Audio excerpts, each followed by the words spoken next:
নমস্কার, আজকে আবারও একটা নতুন ভিডিও নিয়ে চলে এসেছি, তাই পুরো ভিডিওটা স্কিপ না করে দেখতে থাকুন। আশা করি আপনাদের ভীষণ ভীষণ ভালো লাগবে। আজকে কাশ্মীর ভ্রমণের চতুর্থ পর্ব। এখন চলে এসেছি ওয়াঘা বর্ডারে। এখন আমরা গোল্ডেন টেম্পল থেকে লাঙ্গার সেরে হোটেলে এসেছি এবং হোটেল থেকে আবার খানিকটা ফ্রেশ হয়ে নিয়ে যারা লাঞ্চ করার ছিল তারা লাঞ্চ করে নিয়েছে। তো আমাদেরও লাঞ্চ করার কথা ছিল, কিন্তু আমরা লাঞ্চটা করতে পারিনি, যেহেতু ওখানে একটা করে রুটি সবাই আমরা লাঙ্গারে খেয়েছিলাম। তো যাই হোক, সেসব কারণে আর দুপুরের লাঞ্চ আমরা সারতে পারিনি। আমি, মোহরের বাবা, মা, এরা কেউই প্রায় খায়নি এবং আমাদের মধ্যে আরও অনেকেই খায়নি। তো দুপুরের লাঞ্চটা আর সেদিন করা হয়নি। আমরা লাঙ্গার সেরেই হোটেলে ঢুকে একটু আধটু ফ্রেশ হয়ে নিয়ে আবার বেরিয়ে গিয়েছিলাম 4টে নাগাদ ওয়াঘা বর্ডারের দিকে। হোটেল থেকে অটো বুক করেই আমরা চলে গেছি ওখানে। আর এখন ওয়াঘা বর্ডারে এসে এখানেও আবার লাইন মানে খুব কমই লাইন ছিল, তো লাইন দিয়ে এখানে ভেতরে প্রবেশ করা। আর এরকম স্টেডিয়ামের ভেতরে সবাই বসে গেছি। সেই সময়টা বেশ রোদ ছিল।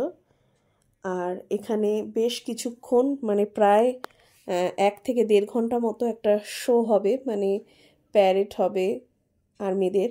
আর আমাদের মধ্যেও যে সমস্ত পাবলিকরা ডান্স করতে ভালোবাসে তারাও প্রথম দিকটায় এখানে অংশগ্রহণ করবে। তো সেগুলোই চললো। এরপর দেখুন, যে সকল ডগেরা আমাদের সুরক্ষার কাজ করে তারাও সেখানে শো দেখাচ্ছে। তো এগুলো দেখতে সত্যি খুব ভালো লাগছিল। আরও অনেক কিছু ক্লিপিংস আমি নিয়েছিলাম, কিন্তু যেহেতু সেখানে গান চলছিল তাই আমি কপিরাইটের ভয়ে সেগুলো দিতে পারছি না। তো স্টেডিয়ামটা দেখুন পুরো ভরে গেছে একেবারে, চারিদিকটা গিজগিজ করছে লোকে, মানে এত ভিড় ছিল সেদিন। আর এখান থেকে দেখতে কিন্তু সত্যি খুব ভালো লাগছিল। উল্টো দিকেই রয়েছে পাকিস্তানের স্টেডিয়াম এবং ওখানেও আমাদের ইন্ডিয়ার মতনই হচ্ছে, সেটাও দেখতে পাচ্ছি, বেশ ভালো লাগছে।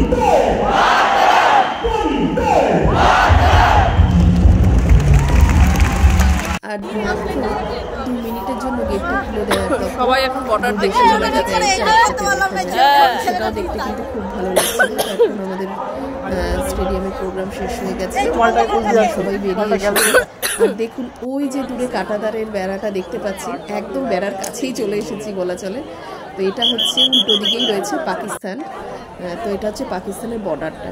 তো সেখানে দাঁড়িয়ে বেশ কিছুক্ষণ ছবি তোলা হলো। ওখানকার অফিসাররাও বারণ করছিলেন, যাই হোক, তো আমরা পাবলিকরা তো যেটা করার সবাই করছে।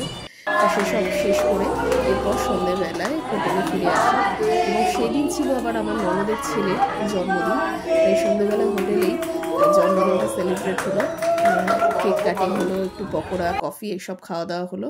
তারপর আমরা চলে গেলাম স্বর্ণ মন্দিরে। রাতের বেলায় মন্দিরটাকে স্পর্শ করে দেখব বলেই আমরা সবাই লাইন দিয়েছি। আর সত্যি বলতে এত লাইন যে চিন্তার বাইরে, মানে কত মানুষ শুধুমাত্র এই লাইন দেখে অর্ধেক লাইন ক্রস করে আবার তারা ফিরে এসছে ভেতরে ঢুকে। এত সাংঘাতিক লাইন। আর এবছর যেখানে গেছি সেখানেই লাইন। তো যাই হোক, অবশেষে আমরা দর্শন করে ফিরে আসতে পেরেছি, ভালোই লাগছিল। প্রসাদটা শেষ হয়ে গেছিল, তো ওখান থেকে দর্শন করে। আর দেখুন কি অসাধারণ লাগছে রাতের স্বর্ণ মন্দির। তো বেশ কিছুক্ষণ এখানে দাঁড়িয়ে থেকে সকলে ছবি তুললাম। আর খুব ভালো লাগছিল। নিজেদের ছবি কি তুলবো, শুধুমাত্র মন্দিরের ছবি তুলতেই ভালো লাগছিল। মানে দিনের বেলায় যতটা না ভালো লাগছে, রাতের বেলায় তার দ্বিগুণ ভালো লাগছে, অপূর্ব সুন্দর লাগছে সত্যি। এই কারণেই বোধহয় বিশ্বের 8ম আশ্চর্যের মধ্যে এটিও একটি অন্যতম আশ্চর্য। তো যাই হোক, এখন স্বর্ণ মন্দির থেকে আমরা বেরিয়ে আসছি। আর দিনের বেলায় কত কিছু ভেবে এসেছিলাম যে রাতের বেলায় এসে লস্যি অনেক কিছু খাবো বা কেনাকাটা টুকটাক করব, মার্কেটটা ঘুরে দেখব, এইসব ভেবে এসেছিলাম।